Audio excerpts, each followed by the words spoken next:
అమ్మా, మనం ఆ ఇల్లు ఎందుకు ఖాళీ చేశాము? అక్కడ స్కూల్లో ఉద్యోగం మానేశాను బాబు. ఎందుకు మానేశావు? ఇక్కడి నుంచి వెళ్ళాలంటే దూరం, అందుకు. అవునమ్మా, మనం ఇక్కడ ఎందుకుంటున్నాం? ఇది అంకుల్ వాళ్ళ ఇల్లు కదా. అంకుల్ మన అంకులే కదా. ఇకపై ఇక్కడే ఉంటాం. మరి నువ్వు ఉద్యోగం చెయ్యవా? చేస్తాను తర్వాత.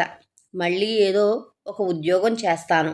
నీరసంగా ఉన్నానని బాగా తిండి తిని విశ్రాంతి తీసుకోమని డాక్టర్ చెప్పారు. మరి నువ్వు ఉద్యోగం చెయ్యకపోతే మనం ఎట్లా బతుకుతాం? నాకు ఫీజులు ఎవరు కడతారు? మనల్ని అంకుల్ బతికిస్తాడు. ఫీజులు కూడా అంకులే కడతాడు. అంకుల్ నేను పెళ్లి చేసుకున్నాం బాబు. ఇప్పుడు అంకుల్ మనకు పరాయివాడు కాదు. నీకు నాన్నలాంటివాడు. అవునమ్మా, అంకుల్ చాలా మంచివాడే. కానీ నేను అంకుల్ కొడుకుని కాదుగా. నా ఫీజులు నువ్వన్నా కట్టాలి, లేదా వాడి చేత కట్టించాలి. అంతేగాని పాపం అంకుల్ డబ్బులు నా కోసం ఖర్చు పెట్టించడం ఏమిటి? నాకు చాలా ఇబ్బందిగా ఉంది. నిన్న రాత్రి తన 11 ఏళ్ల కొడుకు చింటూ నోటి వెంట వచ్చిన సందేహాల మాలని పదే పదే తడుముకుంటుంది సుగుణ. అవును, ఆ పెసబిడ్డకు కూడా మనసనేది ఒకటి ఉందిగా. అందున 4 ఏళ్లపాటు ఎడాపెడా దెబ్బలు తిని గాయపడ్డ మనసు అది. తిన్న దెబ్బల ఫలితంగా కష్టాలని ఈజీగా తీసుకోగల మనోబలం. మన కారణంగా ఇతరులు కష్టపడకూడదు అనుకునే సున్నితత్వం మరెంత పెరిగాయి. నా ఫీజులు వాడి చేతనే కట్టించరాదు అన్న చింటు మాట పదే పదే తలపుకు వచ్చింది. సుగుణ తల్లడిల్లిపోతుంది. గత 4 ఏళ్ల నుండి తండ్రిని వాడు అనే ప్రస్తావిస్తుంటాడు. చింటూ అలా అనవద్దని చెప్పే అవకాశం సుగుణకు మిగలని పరిస్థితి. ఆ లేత మనసుకు ఎంత ఆత్మాభిమానం ఉంది అనుకుంది సుగుణ. పండగ పూట కాలనీలో పిల్లలంతా కొత్త బట్టలు వేసుకుని సీతాకోకచిలుకల్లా ఎగురుతూ గాలిపటాలు ఎగరేస్తూ కేరింతలు కొడుతూ ఉంటే చింటూ ఆ ఒక్కరోజు ఇంటి గేటు దాటి బయటకు వెళ్ళేవాడు కాదు. వెళ్ళి పిల్లలతో ఆడుకో అమ్మా అని తల్లి అంటున్నప్పుడు వాళ్ళంతా కొత్త బట్టలు తొడుక్కున్నారమ్మా. నేనిట్లా వెళ్తే చీప్గా ఉంటుంది అనేవాడే గాని కొత్త బట్టలు కుట్టించమని ఒక్కనాడన్నా పేచీ పెట్టని కన్న కొడుకును చూసి ఒక వంక పొంగిపోయేది, మరో వంక కృంగిపోయేది సుగుణ. తల్లిదండ్రులు దుర్మార్గులైతే ఆ కొడుకులు ఫెమినిస్టులు అవుతారు. తల్లిని, తోడబుట్టిన వాళ్ళని, జీవిత భాగస్వామిని, మొత్తంగా స్త్రీజాతిని గొప్పగా ప్రేమించే ఔదార్యాన్ని అలవరుచుకుంటారు అని తన స్నేహితురాలు సీత అంటూ ఉండే మాటలు అనేక సందర్భాలలో తన కొడుక్కి అన్వయించుకునేది సుగుణ. కానీ రాత్రి చింటూ పలికిన మాటలు మాత్రం సుగుణకు ఊపిరాడనీయడం లేదు. చింటూ పలికింది పసిమాట కాదు. అది జీవిత సత్యం. అది సామాజిక నీతి. అది రాజ్యాంగ చట్టం. వాడన్నది నిజమే కదా.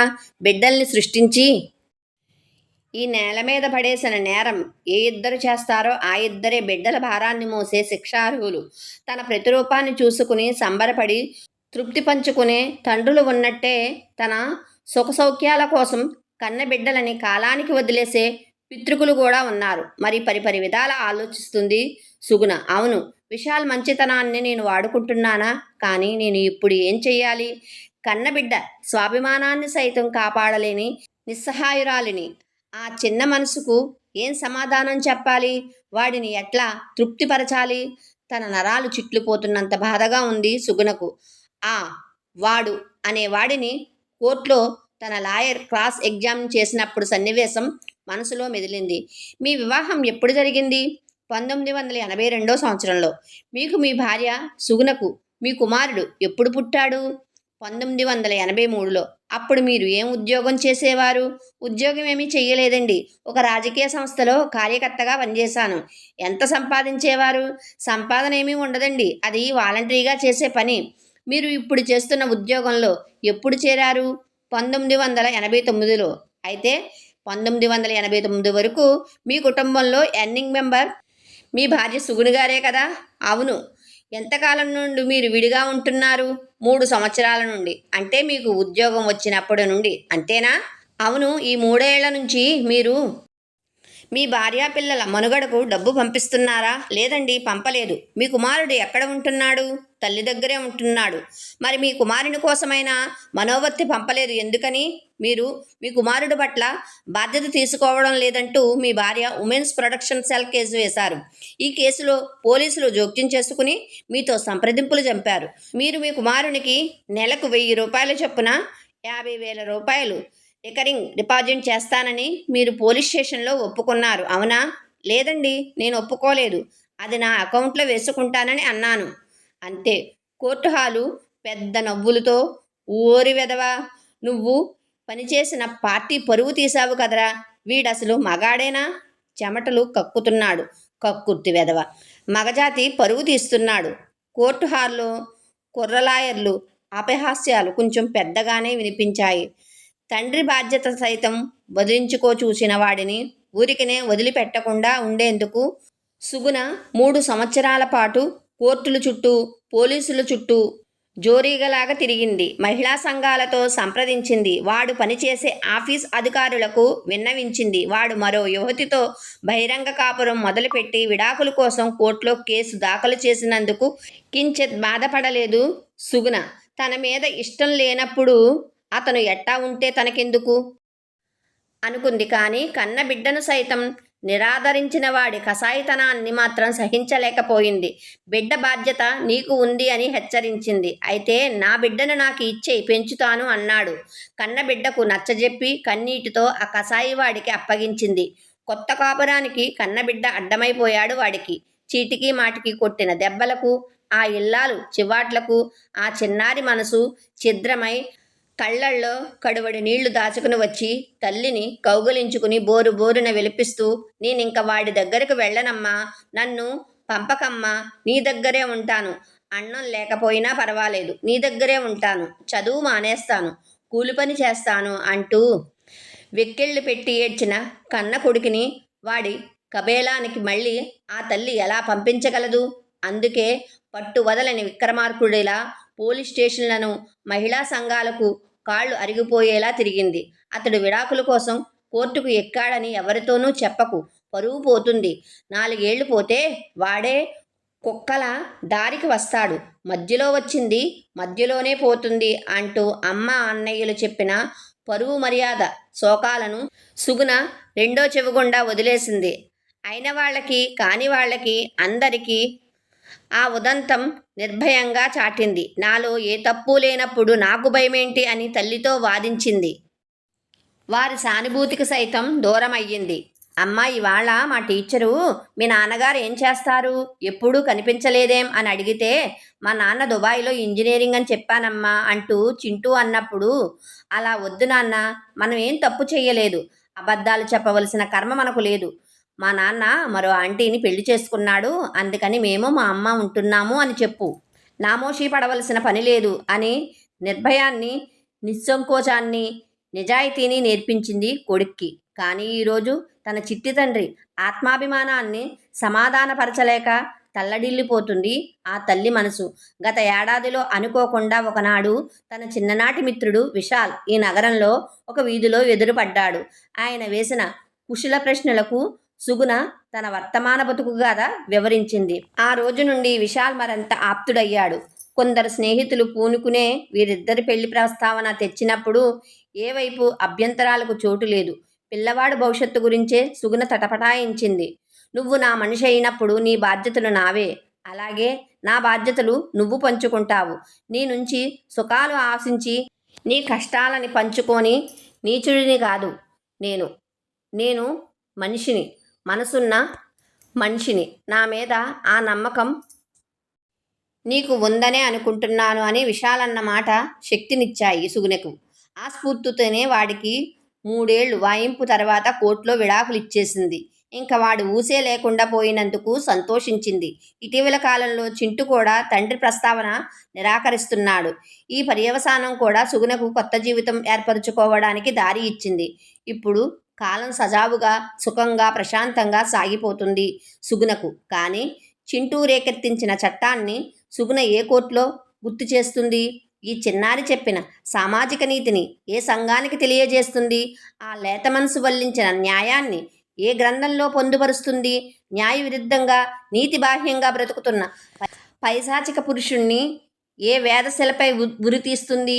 మనసులో జరిగే సంఘర్షణకు తాను సమాధానం చెప్పలేకపోతుంది సుగుణ. మరొకరితో పంచుకుంటే బాధ ఉపశమనం ఇస్తుందంటారు. ఈ విషయాన్ని విశాల్తో ముచ్చటించలేదు. నేను ఇంకా వీళ్లకు పరాయివాడినేనా అనే విశాల్ మనసు చిన్నబుచ్చుకుంటాడని సుగుణ భయం. అందుకే సాయంత్రానికి ఓపిక చేసుకుని అమృత ఇంటికి బయలుదేరింది. అమృత సుగుని కంటే వయసులోనూ అనుభవంలోనూ పెద్దదైనందున సుగుణ ఆమెను అక్క అని పిలుస్తుంది. ఆ పిలుపుతో పాటు ఆత్మీయతను పెంచుకుంది. ఏదైనా అమృతతో పంచుకోవడానికి సందేహించదు. అమృత భర్త వెంకటేష్ కూడా వాడు పనిచేసే ఆఫీసులోనే పనిచేస్తున్నాడు. ఒకసారి అమృత అంది, వాడిని ఊరికే ఎందుకు వదిలిపెట్టాలి? నలుగురం వెళ్ళి మాట్లాడదాం. నువ్వు ఏళ్ల తరబడి రోజుకు 18 గంటలు పనిచేస్తూ కడుపు మార్చుకుని వాడికి మాత్రం పుష్టిగా పెట్టేదానివి. ఇప్పుడు వాడు అంతకంటే ఎక్కువ సుఖంగా వెతుక్కున్నాడు. వాడింత దుర్మార్గుడని తెలుసు కూడా వాడిని సుఖపడనిస్తావా? నీ కోసం కాదు, కనీసం నీ పిల్లవాడి కోసమైనా వాడి నుండి కొంత పైకం రాబట్టుకోవద్దు? కాస్త అక్షర జ్ఞానం ఉండి 4 విషయాలు తెలిసిన వాళ్ళం మనం కూడా ఇలాంటి వాళ్ళని ఉపేక్షిస్తే మగవాడి దురాగతాన్ని ప్రోత్సహించడం కాదా? మానవ సంబంధాలలో ఉన్నతమైన మార్పు ఇంకెట్లా వస్తుంది? ఒకడిని శిక్షిస్తే చుట్టూ ఉన్న 10 మంది ఒళ్ళు దగ్గర పెట్టుకుని ఉంటారు. వెంకటేష్ కూడా అంటున్నాడు, అవసరమైతే వాళ్ళ ఎండీ దగ్గరికి పోదాం. అమృత ప్రోత్సహించాకే సుగుణ 3 ఏళ్ల పాటు సాయశక్తులా పోరాడింది. సమయం, శక్తి అన్నీ ఆ పరమనీచుడు ప్రస్తావనతో అంతమైపోతాయన్న అసహ్యం సుగుణ మనసులో చోటు చేసుకుంటున్న సమయంలో విశాల్ కనిపించడం, నైతికంగా అండనివ్వడం, చివరికి తన జీవితంలో సగం చోటు కల్పించడం అన్నీ కలలోలాగా జరిగిపోయాయి. సిటీ బస్సులో గతం స్మరిస్తూ స్టేజ్ రాగానే దిగిపోయింది సుగుణ. అక్క ఇంట్లో ఉందో లేదో, ఇంత కష్టపడి వచ్చామే, ఆమె లేకపోతే కాసేపు మాట్లాడుకునేందుకు ఇంకెవరున్నారు అనుకుంటూనే సుగుణ అమృత ఇంటికి చేరింది. తలుపు ముందు బయట కొత్త వాళ్ల చెప్పుల జత, లోపల కొత్త కంఠం వినిపిస్తుంది. ఆ ఇంటికి కవులు, రచయితలు ఆగమనాలు సహజమే కానీ లోపల మాట్లాడే కొత్త గొంతు బాగా పరిచయమైన గొంతులా ఉంది.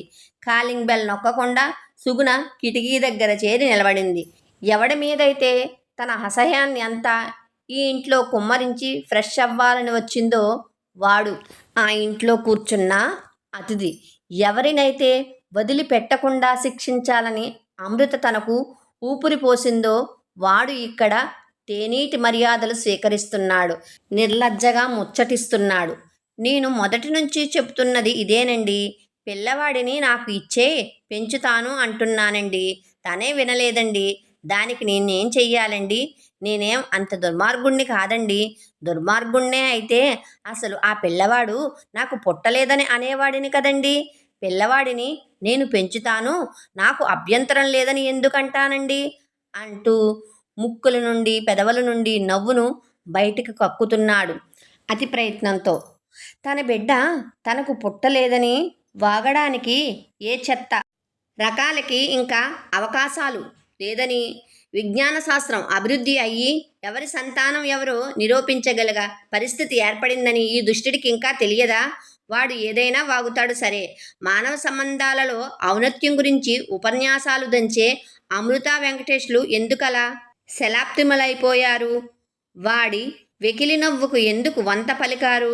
వాడి మాటకు మారు మాట్లాడకుండా ఎందుకు బలాన్నిస్తున్నారు? మానవ సంబంధాలలో మెరుగుదల ఎంత చేదుగా ఉంటుంది? ఇవి మానవ సంబంధాలా లేక అవమాన సంబంధాలా అని తనలో తానే తర్కించుకుంటూ ఈ ప్రపంచం అర్థం కాని పసిపాపలా సుగుణ మరింత భారంగా క్లేశంతో తడబడే అడుగులతో తిరుగుదారి పట్టింది. చట్టాలకు, నీతి నియమాలకు, హక్కులకు ఈ లోకంలో చోటు లేదని, వాటి గురించి ప్రశ్నించే నీతి పైకి కనిపించేంత తేటగా ఉండదని, ఇచ్చిపుచ్చుకోవడం ఇరువైపులా పాటిస్తేనే న్యాయం ధర్మం నిలుస్తుందని తన చిన్నారి చింటూకి వివరంగా చెప్పాలనుకుంటూ ఇంటి ముఖం పట్టింది సుగుణ. ఈ కథ రాసిన వారు మొక్కపాటి సుమతి గారు.